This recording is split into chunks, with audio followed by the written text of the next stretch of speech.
I'm sure this staircase is illegal. Beautiful day. Did you get your lunch today? He is 82 and taking this kind of responsibility, working day and night. For sure, I'll be worried if I'm not here because he's not young anymore. We're also going to take care of this kind of responsibility to help out the community. Bill is young. Bill Freeman is young. He would only be in his 80s, like me. That's the definition of young on the island.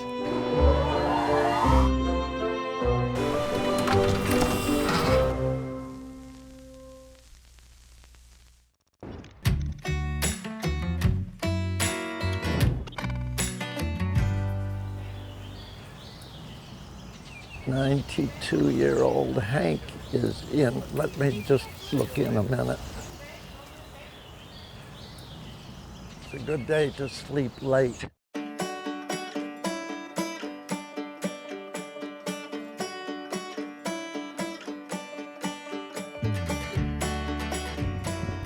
Coming. Freda lives here. She's a delight at 96 years. And she is always on her Chesterfield. She's quite insulted when people don't wave. Come meet Tom. Tom, are you in a meeting mood? I'm Bruce Weber. I'm a retired nurse. On the island, I'm known as Bruce the nurse. Not Bruce the plumber, not Bruce the lighting man, but Bruce the nurse.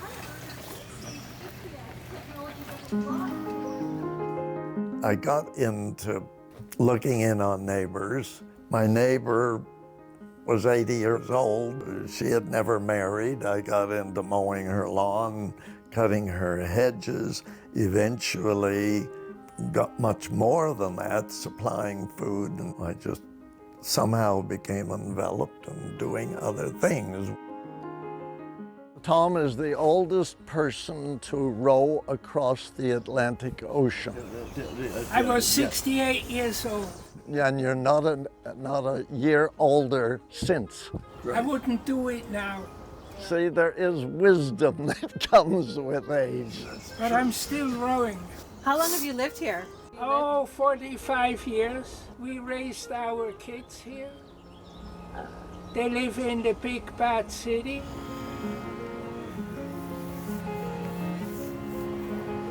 At 82 years old, I'm busy looking after the 98-year-old, 96, and 92-year-old. There were lots of 92 years old. We're all aging.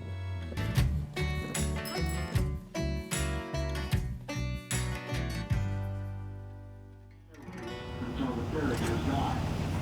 Please do not attempt to travel up and down the stairs as the vessel approaches the dock. I came over on a sultry July evening of 1970.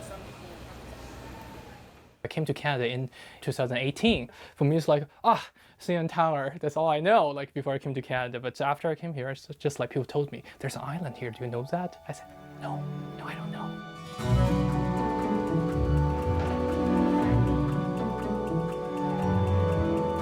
And I just said, this is strange, this is different.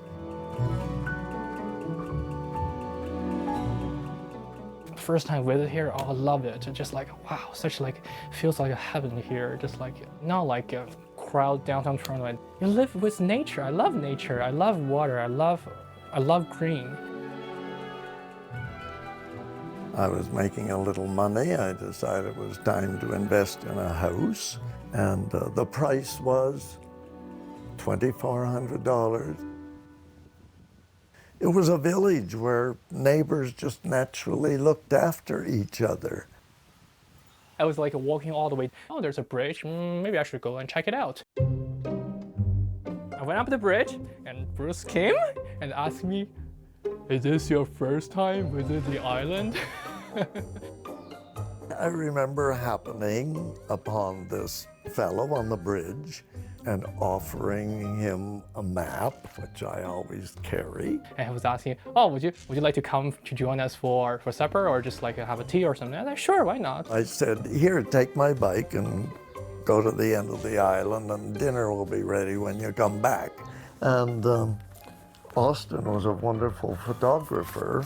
Austin took some beautiful pictures of you last week. Oh, did he? Portrait of Mel. I presented him how to use the TV and he was very pleased with that. So I said, oh, this could be a nice moment to capture as one of my school projects. I used to live up at York University. After COVID hit, all of my roommates, they're gone. I called him, asked him, do you have a room available? And he said, yeah, sure. About the end of the month, he said, sure, why not? I'm a newcomer. You can't be an old islander unless you were born here. You're at least second generation. I've always had people in and out here, but there has never been one like Austin who has thrown himself into everything on the island. What about communication between the young and the old? They live together but have no common language. For no effort has been made to bridge the chasm between the world of the aged and the world of the young. Old people, old people.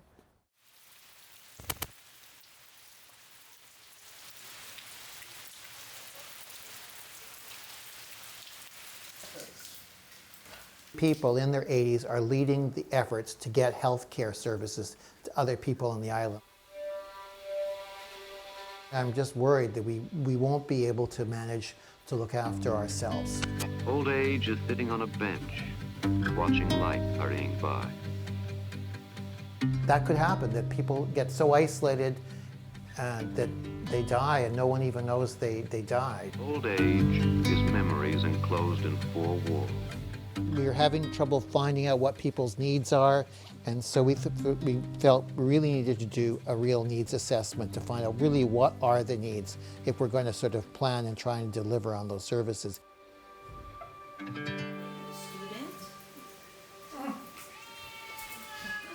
Six toes? We'll have the student who will compile all the data, and then that will be shared with everyone. We had a lot of people learn to be self-reliant. Well, they're already, they should be the people that people are helping, where they're the ones leading. Very awkward in the annex. Bruce, he retired late, like he had worked at least till 70. Always a nurse, right? And so from that perspective, he was helping keep an eye on people that no one else was keeping an eye on, making sure they were fed or tried to connect them up with services. So we have a lot of people that are self-reliant, independent, and stubborn, yeah.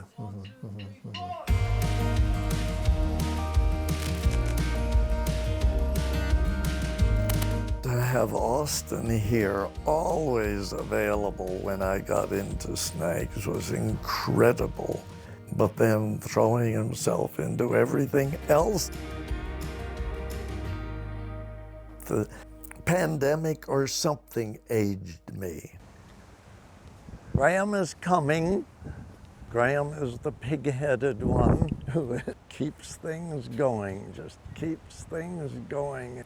And I'm realizing that having Austin around was a tremendous relief. Some are lucky. Through the continuing of their life's work, they cross the line into old age with scarcely an interruption.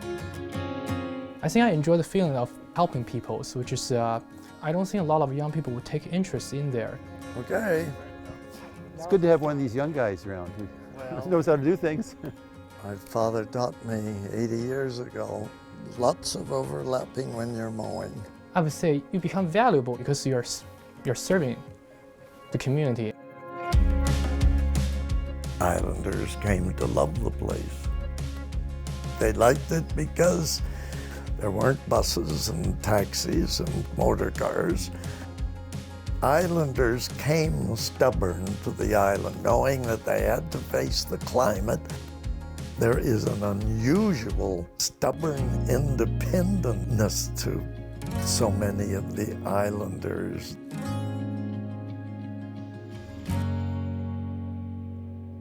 Freda and her partner built this garden in the 1970s, and at age 96, she can't keep it up anymore. Freda just kept paying to have it kept up every year. And Austin, with all his technology, he has put it on the map as Freda's Garden and Freda's Beach.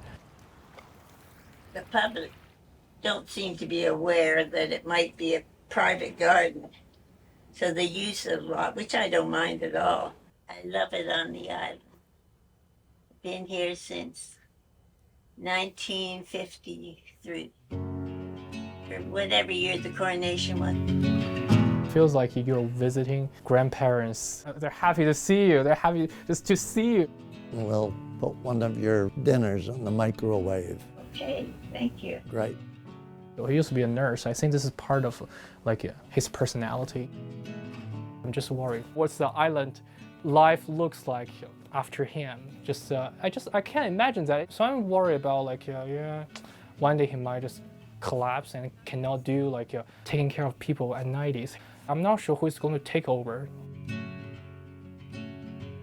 I strongly recommend for single old people, a university student does provide tremendous security. I think it's an ideal setup.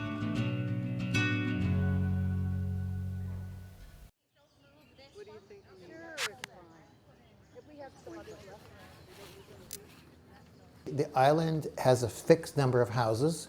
It's very little opportunity for young people to move here. Yeah, I love this community. I love this place. For sure, I'm trying to be here as long as possible. You can transfer it to your kids. Otherwise, it's really difficult to move here, unfortunately. For sure, I cannot just simply inherit the house. No, that's impossible because I'm not his son. The only way that could happen is if I adopted him, which has been done on the island, or if I married him, which is not going to happen.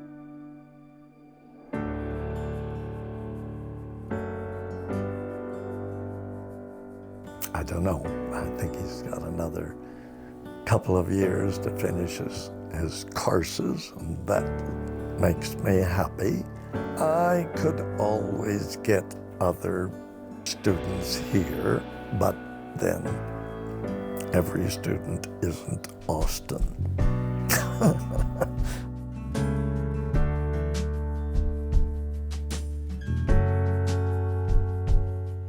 I don't think about dying. I still put it out of my head. Yes, I want to stay here for a good while. Nobody thinks to the end. Old age may be memories enclosed in four walls, or it may be a zest for living this day, with eyes fixed eagerly and confidently on all the days that lie ahead.